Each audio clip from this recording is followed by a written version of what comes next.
Yo, golfing fans, welcome back to the channel. Brought to you in association with betting.co.uk. I'm Ginger Joe and I'm back with my weekly golf selections for you. And in this episode alone, we've got two events to turn our attentions to. On the PGA Tour, we have the BMW Championship, the second part of the FedEx Cup playoffs. And then, of course, the DP World Tour also returns with the ISPS Handa World Invitational. My favourite event to actually bet on is always the DP World Tour. So very glad to have that back after a few weeks off. But on the PGA Tour as well, we've got a really good event. The second series of the playoffs for the FedEx. And we're on a really difficult track this week, so you're not going to see any 20 unders. It's going to take a really good performance to win this event, and these are the sort of events we really do like to be punting on. We don't want to be taking advantage of these 20-25 under sort of courses. It's simply a case of who can hold on for the longest, but this is going to take a really good performance on both tours to actually get the job done. So I think we've got a really good chance of getting some winning selections on the cards.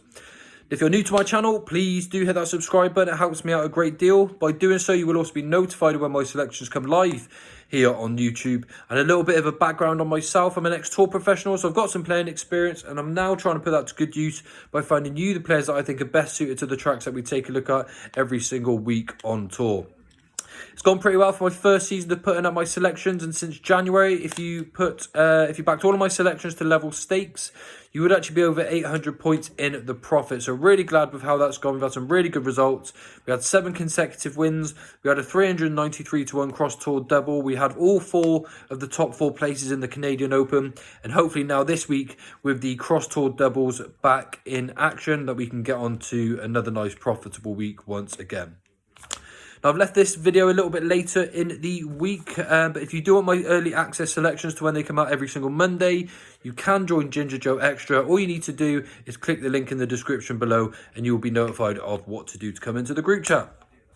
Now, going to go straight on to the selections. We start with the BMW Championship on the PGA Tour at Olympia Fields Country Club. And selection number 1, as usual in order of strength, is Viktor Hovland at 16 to 1. He's a world number 5, and he's a really incredibly talented 25-year-old from Norway. He won his 4th PGA Tour title this year by winning the Memorial, but also this season had 8 top 10. So you could almost say he was a bit unfortunate not to win a few more, but at the same time, it just show how consistent that Viktor Hovland is as well. He also finished in top 20 in all 4 of the majors, and he would actually be my early bank for next season's Masters or British Open at this point. I really do feel next season he is a major winner. His iron play is absolutely awesome. He plays this nice soft fade. It's a very repeatable shot. This week, you're going to be needing to hit plenty of greens as well. So I think Viktor Hovland really does fit the bill very nicely indeed. Played quite well last week at the St. Jude. Started off with a very ropey 72, but then carded towards a 64, 65, 69 to get himself all the way up to tied 13. And again, he's coming into this field in really good form. I can see him winning one of these big prizes. As I said, I put him up for a few in the majors this season as well. Didn't quite manage one of those. However, I do feel he can add a 5th PGA Tour title to his resume by taking one of the big prizes this week or next week, but hopefully this week. Then he can take that momentum into next year and try and win himself a major. So my strongest selection for this week is Viktor Hovland at 16 to 1. Selection number 2 is going to be Cam Young at 40 to 1, world number 17, yet to win on tour, but it would be quite typical if he was going to pick up one of the events, and it turned out to be one of these FedEx Cup playoffs as well. A massive prize for this week, and with the field getting smaller and smaller, trying to find some value in the field was a little bit difficult, but I could still see some value in Cam Young here at 40 to 1. Could be really good value, and he seems to have been one of these regulars at the top of the leaderboards in these big events as well. He comes into this full of confidence. He finished top 10 in the British Open as well this year. He's getting better and better week on week with his irons, and could just be gearing up to one of these big performances. He sort of reminds me of Wyndham Clark. He obviously was due a win for quite some time. They managed to get 2 in pretty quick succession. I feel Cam Young's another one that may be winning real soon, again hopefully this week, and also the likes of possibly Denny McCarthy. He was a little bit disappointing last week. However, very similar sort of players, loads of class, and surely going to be a little bit of time until they win their first event on tour.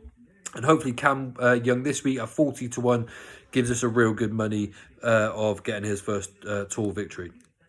Selection number 3, and my final selection for the PGA Tour is going to be Keegan Bradley, World number 16 at 60-1. And world number 16 very deservedly so as well. He's enjoying a really good season. He's actually got 2 wins to his name already. He won the Travellers. He also won the Zozo. And then went really close in the Farmers Insurance as well to finish second. He's very much one of these momentum players. So as soon as he gets on a roll, he doesn't tend to stop. So if he starts well, I think we're going to have a really good chance with Keegan Bradley this week. But it really is a case of how well he starts. If he starts good, I think we're with a really good shout. If he doesn't start too good, I think you can call his day pretty early on. But I'm happy to give him a chance at 60-1 at a course that really should suit his game very nicely indeed. Then if we move over to the DP World Tour, we're back with the ISPS Handa Invitational. My favourite tour to actually punt on is the DP World Tour. The courses are very, very strategical, and I really think that helps when you're trying to find a selection that's best suited to the course. Very interested in field this week, is slightly diluted with some of the big names out, but there's also 2 cuts this week as well. You have to be top 60 and tied to make the cut after 2 rounds, but then you need to be in the top 35 come the end of round 3 to get into the final day 2. It's actually played over 2 courses this week as well, so it really is a bit of an all-rounder sort of game. You've got a Parkland course, you've also got a links course as well, so it's a very combined sort of interesting event to say the least, but I do have some selections that I'm pretty sweet on for this event. My number 1 selection's Adrian Otaegui at 20-1. He's a 4-time DP World Tour winner, World 91, and unlucky not to win the KLM Open this year as well. We actually put up Pablo Larrazabal and had him at 55-1, so we weren't too bothered. But he played very, very well in that event, and notably he played really well in the Alfred Dunhill at the end of last season as well to finish second. He does have form, which is a little bit on and off, but he's a bit of a standout player here. Really interesting contender in this sort of diluted field, and won't get many better chances to add a 5th DP World title to his resume. So 20-1, short enough, but I think he uses a bit of class in this field, and Adrian Otaegui should give us a really good run for our money. Selection number 2 is going to be Ewan Ferguson at 16-1. World number 130, 2-time DP World Tour winner. And he has actually become one of these standout names on the DP World Tour. You see his name every time the leaderboard comes up, every time the betting comes up. He always catches your eye. He's got 5 top 10s to his name. One of the best ball strikers on tour. And that's actually the attribute that I'm holding on to him the most this week. Really, really good with his iron play. And doesn't have too many negatives around his whole entire game as well. So I do really find it hard to see where it goes wrong for him this week. He finished 4th in the British Masters. He then finished 12th in the Scottish Open. And I really do find it hard to see Ferguson out of the first 3 or 4 here. I think he's the ultimate standout selection for this week. Maybe I should have had him as my number 1, come to think about it. But either way, Ewan Ferguson at 16-1, I think is a really solid bet. Selection number 3 is James Morrison at 125-1. He is outside of the top 500 at the moment this season, but make no mistake about it, he's a very good player on his day. He's actually a 2-time DP World Tour winner, and I think that experience in this sort of field is going to really play to his strengths, which is why he could outrun those odds at 125-1. He has been enjoying a really good season this year as well. That experience is going to stand out, and he's coming into this event full of confidence. So 125-1, I do think James Morrison has been slightly overlooked in the betting.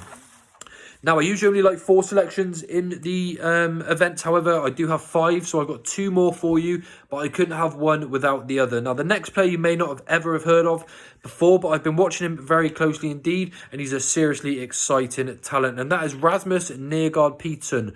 World number 984, so only just inside the world top 1,000, and he is currently at 80-1 for this event.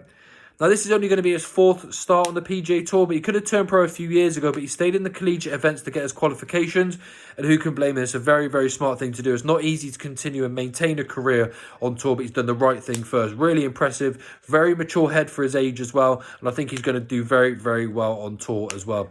Whilst he was in the collegiate series as well, he won plenty of events as well, a big standout name, and he came from Oklahoma State, where Victor Hovland, Wyndham Clark, Ricky Fowler, and a few other big names qualified through before making their debuts on tour and going on to much bigger things as well. Now, his first start was actually in the BMW Invitational, and he was actually leading the event after 2 rounds as well, finished 7th in the end, and actually stated that he was really nervous the first round, but then he eased into it. He does actually know a lot of these players on tour already, and actually comes into this field after finishing 11th on the Challenge Tour as well. So he's a very confident youngster, very mature head on him as well, and in this diluted field, I think he's got a really, really good chance of making a big impact in this event, and he may just go under the radar as a bit of an unknown player as well. Now, with Rasmus Nergaard Peterson in the team, I had to have John Axelsen as well at 50-1. Another very exciting talent, another very good player from the Scandinavian countries, another Danish superstar who looks like he's coming into really good form as well.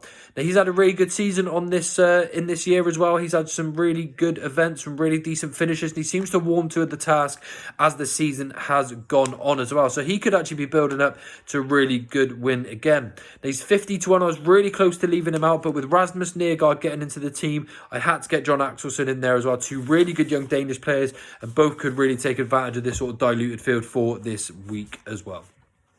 Okay, so there's my selections done and dusted for you. And just to recap on the PJ Tour, we've got Victor Hovland at 16-1.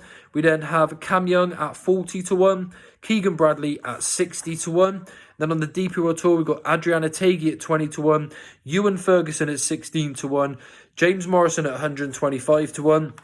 Rasmus Nergaard Peterson at 80-1. And then John Axelsen at 50-1 as well. So the way I advise playing these selections, if you play Adriana Taghi, Ewan Ferguson, and also Victor Hovland as win singles, but then each way singles on the others, and of course the each way cross tour doubles as well on all of the selections. Okay, so thanks everyone for tuning in. As mentioned, please do hit that subscribe. You'd be doing me a massive favour. It's completely free to do so. All you got to do is click the button below this video. And also, if you want to come over and join Ginger Joe Extra, the group chat, then you're welcome to. There is a link in the description below. All you need to do is click on there. You'll be given an access code to come over and join in on the chat. Okay, thanks everyone for tuning in. Good luck with your bets for this week, and I'll see you all real soon. Bye for now.